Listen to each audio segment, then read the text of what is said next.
Security. Get this trash out of my lobby, now. The sound cracked through the gleaming hall of Sterling Children's Institute like the lash of a whip. The soaring atrium of glass and steel, a cathedral of modern medicine, fell into an uncanny silence. Footsteps halted, conversations cut off mid-sentence, and every head turned toward the man who had issued the command. It was not a nurse or receptionist, but Dr. Julian Croft, the renowned pediatric neurosurgeon, considered the soul of the institute. Dressed in a flawless white lab coat, not a crease out of place, he stood tall in the center of the hall. Salt tan pepper hair slicked to perfection, gray eyes cold as slate, sweeping the crowd. His face bore no wrinkle of hesitation, only absolute contempt. That contempt locked onto the small figure standing alone at the very heart of the atrium, Elijah Eli Washington. The boy of 10 stood drenched in November rain, his hair plastered to his forehead, his worn sneakers dripping dirty water onto the polished stone floor that gleamed like a mirror. In a space accustomed to Italian leather shoes and Christian Louboutin heels, Eli's presence was a blot of ink on pure silk. A few wealthy parents waiting for their children's therapy sessions wrinkled their noses. Tailored suits, fur coats, and diamond jewelry glittered on their bodies. This was a sanctuary for the super-rich, not a place for a street boy to intrude. But Eli paid them no mind, nor did he flinch beneath Croft's barked order. His thin fingers clutched the strap of a faded backpack, where he kept an old leather notebook, the only legacy left to him by his late grandmother. Rose, in his dark brown eyes, there was no fear, only a steady light, older than his years. He lifted his chin, and his voice rang out clear, unshaking, startling the onlookers. "I'm here for Lily Foster. I know how to help her walk." For a moment, silence reigned. Then came the rippling murmur of disdain. A ragged boy daring to claim what Sterling's most brilliant doctors had failed to achieve. Absurd. The glass doors slid open as if to mark the boundary between two worlds. Dr. Marcus Foster, head of surgery, entered, pushing a sleek wheelchair before him. In it sat a frail child, skin pale as porcelain, eyes vacant. Lily Foster, 7 years old. She was a fragile doll, forgotten by time. For years, Lily had not responded to anyone. Every treatment had failed. Her powerful father had poured millions into the institute, placing his faith in Julian Croft, the star doctor of the elite. Yet the instant Lily's gaze met Eli's, a miracle unfurled. The lifeless eyes flickered with sudden light, a spark, rising from ashes. Her tiny hands trembled as they reached toward the rain-soaked boy, and her lips parted to utter a single word. Not friend, not help, but something primal, instinctive, like a tether that defied explanation. Mine. The word shook the entire lobby. A few parents gasped, hands flying to their mouths. Dr. Marcus Foster froze, gripping the wheelchair handles until his knuckles whitened. His daughter, the child no one could awaken, had just expressed her will for the first time in years. But Croft was different. There was no wonder in him, no stirring of awe, only a fury that surged like a dark tide. His eyes darkened, as though he had been insulted in his own dominion. A nameless street boy daring to claim the attention of the institute's jewel patient. To Croft, it was blasphemy. He flicked his hand, his voice glacial. "Enough. Take him out." Security guards advanced. Their large hands seized Eli's small arms, but he did not resist. He did not cry out. He let them drag him away, wet shoes squeaking against the marble floor. Passing Croft, Eli raised his head. His deep eyes met the doctor's, and he whispered, low and sharp as a blade, "I know what you did to her. And I know where you buried the truth." "Doctor?" The whisper was no threat. It was a sentence. Croft froze, blood rushing to his face while his body turned to ice. In that instant, his accustomed power felt fragile. The echo of security's footsteps dragging Eli away resounded like the drum roll of an approaching trial. And for the first time in his illustrious career, Dr. Julian Croft felt fear. 3 days had passed. Yet the boy's whisper still echoed in Julian Croft's mind, like a fracture no power could mend. I know what you did to her, and I know where you buried thee. Truth, doctor. At first he tried to dismiss it, convincing himself it was nothing more than an empty threat. What could a ragged street child possibly know? But the harder he tried to forget, the sharper the echo clawed at the walls of his mind, like talons raking against glass. In his glass-walled office high above the city, Croft stared at his own reflection and saw a weary figure with sunken eyes. He barked at nurses over trivial mistakes, slammed files onto his desk for reports that arrived mere minutes late. Irritable and paranoid, he became so volatile that even his closest colleagues began to avoid him. He replayed the security footage dozens of times, yet all he saw was a thin boy being dragged outside. Still, the fear spread in his chest, seeping like ink across silk, and outside the glass gates of Sterling Institute, Elijah Washington remained.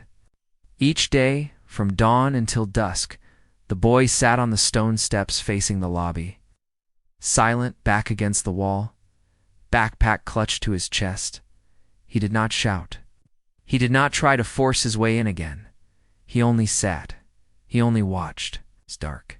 Eyes burned into the glass doors like a hidden torch, scorching the false safety inside. Passersby whispered. Guards grew annoyed, but eventually they let him be. His unwavering silence was far more unnerving than any insult could be. Inside, Lily Foster began to change. During therapy sessions, she turned her head toward the window, toward where Eli sat. When Croft guided her through the same mechanical routines, Lily shook her head, pressed her lips tight, refusing. She began to attempt her own movements, clumsy, halting but conscious, curling her fingers, lifting her leg as if responding to a signal from beyond the glass. Dr. Marcus Foster, both father and surgeon, noticed. For the first time, his daughter was reacting, but not to Croft's treatments, rather to the presence of an unfamiliar boy. Hope and confusion twisted within him. And then, a new face arrived. Dr. Anya Sharma, a young neurologist freshly recruited from Johns Hopkins. Anya was unlike the polished egos that filled Sterling's halls. She carried bright eyes, a warm smile, and a heart that never bowed to reputation. Late that evening, after her shift, she saw the boy sitting outside. She hesitated, then approached. "You're Elijah, aren't you?" Her voice was gentle. Eli looked up, cautious. "You know me?" Anya smiled softly. "I'm Dr. Sharma. I heard the older nurses speak of your grandmother, Rose Washington." At the name, Eli's grip tightened on his backpack. His eyes glistened, but his voice held steady. "My grandma said, before you read a chart, you must read the child's soul." Anya fell silent, moved. Before her was no street boy, but an old soul, a seed of something far greater. They sat and spoke. Eli told her of his grandmother's notebook, of the children Rose had helped through what she called the symphony of touch. Anya listened, a trust rising within her she could not explain. But that trust did not last long. From his office window, Croft saw them. Rage exploded, and he stormed into the parking lot like a beast provoked. "Dr. Sharma." His voice cracked. "Through the air, I forbid you from speaking to him." The atmosphere tore. Security turned their heads. Anya froze, startled, but before she could reply, Eli stood, facing Croft. He did not tremble. He did not retreat. His eyes locked on the doctor, and this time his voice rang loud enough for Anya to hear. The name Dr. Alistair Finch. "Does it mean anything to you, Dr. Croft?" Croft stiffened, color draining from his face. Eli pressed on. "A resident. In 2020, the first to write a report on Lily Foster's condition, the one you transferred to a clinic in Alaska immediately afterward." The lot fell silent. Anya stared at Croft, shock widening her eyes, suspicion taking root. These were not the ramblings of a child. This was a truth that could be verified. Croft opened his mouth to deny it, but his throat clenched. In that instant, the fortress of arrogance around him began to crack. Eli clutched his backpack, his voice firm, each word like the strike of a judge's gavel. "You can bury a doctor, but you cannot bury the truth." For years, the Sterling Institute had been wrapped in silken luxury, its failures hidden beneath the gleam of media spotlights. But once the silk began to unravel, each fallen thread could never be sewn back. Dr. Anya Sharma held a thick file in trembling hands, her heartbeat quickening. She had risked her credentials by using her clearance to search the archives for the name. Eli had spoken, Dr. Alistair Finch. And just as the boy claimed, the very first report on Lily Foster had been authored by Finch. His diagnosis was starkly different from the narrative Croft had presented. The pages had been crudely redacted, entire passages blacked out. But enough lines remained. Conditional motor potential. Reflex response when emotionally stimulated. Recommend integrated sensory motor therapy. Immediately after that report, a terse memo appeared, reassigned, incompatible with departmental direction. Finch had been transferred to Alaska. Just 1 week later, Anya closed the file, doubt flooding her chest. Eli had not spoken idly. He truly knew what Croft had buried. That evening, she arranged to meet Eli in the hospital's therapy garden, a quiet space few visited. The boy carried his grandmother's leather notebook, its cover frayed, its pages yellowed, but inside lay a lifetime of study. Eli opened it, his voice dropping low. Grandma called it the Symphony of Touch. She believed the human body is an orchestra, and every nerve point is a note. When touched the right way with emotional connection, the body will sing again. Anya flipped through sketches of hands, diagrams of nerves, and annotations filling every margin. It was no fanciful myth. It was science shaped through rows. Washington's devotion. Eli, she whispered, moved, what do you want from me? He did not hesitate. I need someone to believe. Someone to give truth a chance. At that moment, another figure arrived. Dr. Marcus Foster. Anya had arranged for him to witness, but Eli did not flinch. Foster loomed tall, expensive suit taut with strain, his eyes bloodshot from sleepless nights haunted by his daughter's strange stirrings of change. Arms crossed, he looked down at Eli with suspicion threaded with desperation. Boy. His voice graveled. You say you can help Lily, but I've heard dozens promise the same. Everyone left nothing but shattered hope. Eli stepped closer. He did not speak of modern medicine, nor of Croft. He spoke with the raw honesty of a child who understood pain. Doctor, you're a scientist. Don't believe me? Believe what your own eyes will see. Foster froze. The words carried not from a boy, but from someone far older, far truer. At last, he agreed to a private trial. No Croft, no press, no board. Only him, Anya, Eli, and Lily. In a small therapy room, golden light pooled gently. Eli knelt beside Lily, setting his backpack aside, and clasped her fragile hands. Let's dance, princess, he whispered. He touched the points his grandmother had shown him, his hands moving as though playing an invisible symphony. It was not forceful, but delicate, rhythmic, alive. His eyes locked on Lily's, not as a patient, but as a friend. And then the miracle came. Lily's toes trembled, her foot curled, her frail body tensed. Then with a monumental effort, her knee bent. For a fleeting moment, she gathered strength, pressed down through her legs, and lifted herself. Against gravity, no one dared to breathe. Marcus Foster stood frozen, tears welling, blurring his sight. He was used to his daughter as a porcelain doll. And now, she was resisting the earth itself. In those brief seconds, his entire world collapsed. Faith in Croft, in reputation, in impossibility, all shattered. Lily fell back into the chair, gasping, sweat shining on her brow. But her eyes blazed, her lips trembling into the hint of a smile. Marcus clutched his head, his voice breaking, not as a surgeon, but as a father. My God, what have I let him do to my daughter? Eli held Lily's hand tight and whispered, We're going much further. This is only the beginning. In that small room, truth had risen undeniable, and no power could bury it ever again. The grand boardroom of Sterling Institute blazed under crystal chandeliers, its glass walls offering a sweeping view of New York City, a place where money and power flowed like endless veins. But today, No one cares for the skyline. The air was drawn taut like the string of a violin. Dr. Marcus Foster stood at the head of the long table, his face stern. As head of surgery and father to the Institute's most high-profile patient, he had called an emergency session. Every member of the board was present, alongside the major donors. Bespoke suits and glittering Rolex watches painted a portrait of wealth. Yet the atmosphere suffocated. The doors opened. Dr. Julian Croft entered, maintaining his usual composure. Immaculate white coat, gray-striped tie, eyes sweeping the room as though he were the one presiding. "Thank you all for coming," he began, his voice brimming with confidence. "But you know, the case of Lily Foster is extraordinarily complex.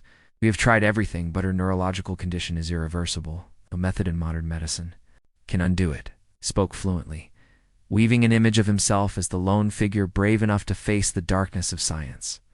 His words rolled out, polished, rehearsed 1,000 times, and for a moment, Croft believed he still controlled the stage, until Marcus Foster spoke. "Thank you, Julian. Now, I'd like to introduce a new consultant." The rear doors opened. Eli walked in, alongside Dr. Anya Sharma. The room jolted. A boy of 10, for the first time in clean, neat clothes, strode forward with quiet confidence, his grandmother's leather notebook in hand. No one laughed. The silence was thick as fog. Eli placed the notebook on the table, eyes burning. "My name is Elijah Washington. This is the truth Sterling Institute tried to bury." Croft shot up, his voice sharp. "Ridiculous. This boardroom is no place for a child," but Marcus raised his hand, cutting him off. "Let the boy speak. I saw it with my own eyes." Eli opened the notebook, its yellowed pages crackling. "This is the life's work of my grandmother, Rose Washington. She described Lily's condition not as severe cerebral palsy, but as something else. Neuromotor disconnection syndrome. And it can be treated." Murmurs rippled. Several board members leaned back, eyes darting toward Croft with suspicion. Anya stepped forward, her voice clear. "This is the original report by Dr. Alistair Finch, a resident in 2020. The report was altered. Shortly after, Finch was transferred to a remote clinic in Alaska. This is evidence of a cover-up." She laid photocopies on the table. From the corner of the room, a low voice rose. "How do you explain this, Julian?" Croft broke into sweat, though he tried to smile. "An administrative mistake?" Finch was inexperienced, Marcus cut across, his voice dropping like a hammer. "Then how do you explain this video?" At his signal, the giant screen flickered to life. The room fell silent as footage played. Lily Foster, in a therapy room, under Eli's guidance, curling her knee, pressing down, and standing on her own legs for several seconds. A gasp escaped from the back row. One board member whispered, "Impossible." But the image did not lie. Child deemed immobile for life had stood. Croft's face drained white, sputtered. That was an accident, a muscle spasm. Not scientific evidence. But he knew. They all knew. This was no academic debate. This was a collapse. The board chairman, once Croft's longtime ally, rose, voice like ice. "Julian Croft, you are suspended immediately. Hand over your badge and leave the premises." No applause, no cheers. Ow. Only the crushing silence of a kingdom turning its back. Croft slowly removed his badge, placed it on the table, and walked out beneath eyes now heavy with disdain. No guards, no force. Only abandonment from the very system he once ruled. As the doors shut, the room seemed to exhale. Marcus Foster stepped toward Eli. The most powerful man in the Institute now bowed before a 10-year-old boy. "How can I ever repay you, Elijah?" Lee met his gaze, voice steady, aged beyond his years. "Help me build a place where no child is ever left behind again. Use my grandmother's name." Marcus nodded, tears brimming. And in that room, once saturated with lies and power, a new symphony began, the symphony of truth. 6 months later, summer sunlight poured over the small square before Sterling Institute, where a new building had just been completed. Proudly on the glass gates were the words, "The Rose Washington Comprehensive Pediatric Neurology Center." No longer a cold fortress of steel and glass, the new center bloomed with wide gardens, windows flung open to light, and corridors alive with children's drawings. This was not just a medical facility, it was a beacon of hope. Hundreds gathered for the inauguration, parents, children, nurses, doctors. But every eye was fixed on two small figures standing side by side, scissors in hand over a red ribbon. Lily Foster, now 10, no longer sat in a high-tech wheelchair. Her legs still trembled, but each step was firm, radiant with faith. A bright smile lit her delicate face. Beside her stood Elijah Washington, a plain white shirt, neatly combed. Hair still the same boy, yet his eyes now carried a new light, the light of one who had seen truth prevail. When the scissors cut through the ribbon, the square erupted in applause, not just for a new building, but for a promise made real. In a brief address, Marcus Foster stepped to the podium. He did not speak as a prestigious department head, but as a father who had walked through the abyss. This center bears the name of Rose Washington, a woman with no medical title, no lofty degrees, yet she left a legacy greater than any. The belief that every child deserves a chance. Today, we make that belief a reality. His voice caught, but his eyes shone with pride. Dr. Anya Sharma followed. We will unite the advances of science with the humanity of the symphony of touch. No child will remain in the dark again. The audience rose, their applause unending. In its first days, the Rose Washington Center swiftly became a symbol. Families once turned away came here. Children long dismissed as hopeless cases were reached at last, not only through charts and scans, but through eyes, through hands, through hearts. Eli was no doctor, yet he was named the youngest special advisor in the center's history. In therapy sessions, he stood beside Anya, guiding young physicians. Don't just look at test results. Look into the child's eyes. That is where truth resides. And that, more than anything, made the difference. One afternoon, the garden rang with laughter. Children chased one another, voices echoing like bells. Lily darted after a golden butterfly, her steps still unsteady, but growing stronger each day. Her laughter carried free, like a song of rebirth. Eli sat on a wooden bench beneath a tree, his grandmother's leather notebook resting in his lap. He opened to a blank page, pen in hand, and smiled softly. Each word he wrote was not just a note, it was a heartbeat of a legacy continued. The camera of imagination panned slowly, from his handwriting to his peaceful gaze on Lily, to the faces of the other children, each one a living proof of truth and courage. If asked, Eli would never call himself a hero. He only kept a promise to his grandmother to protect the children abandoned in the dark. And now, beneath warm sunlight, he understood that promise had become a legacy, not only Rose's, but his own. My grandmother taught me that the strongest medicine isn't found in a bottle, but in the courage to see light in a child the world has cast into shadow. And truth, like a child, no matter how deeply buried, will always find its way to walk. So you see, a 10-year-old boy with no degree, no fortune, only an old notebook and a promise brought an empire of medicine to its knees. Elijah needed no power, no fame. He only had the courage to speak the truth, and that changed everything. But what about you? If a 10-year-old could reignite hope for hundreds of children, do you believe that even your smallest act of kindness could create a miracle too? Tell us in the comments, what touched you most in this story? Lily's suffering, Eli's promise, or the moment when truth made a powerful man tremble? And don't forget, hit like, share this video to spread the message. Truth can never be buried, and love will always be stronger than prejudice. Subscribe to Toch Story, ring the bell, so you never miss the stories to come, stories that will make you weep, smile, and believe that humanity still carries light. Because as Elijah has proven, sometimes a single brave child is enough to change the world.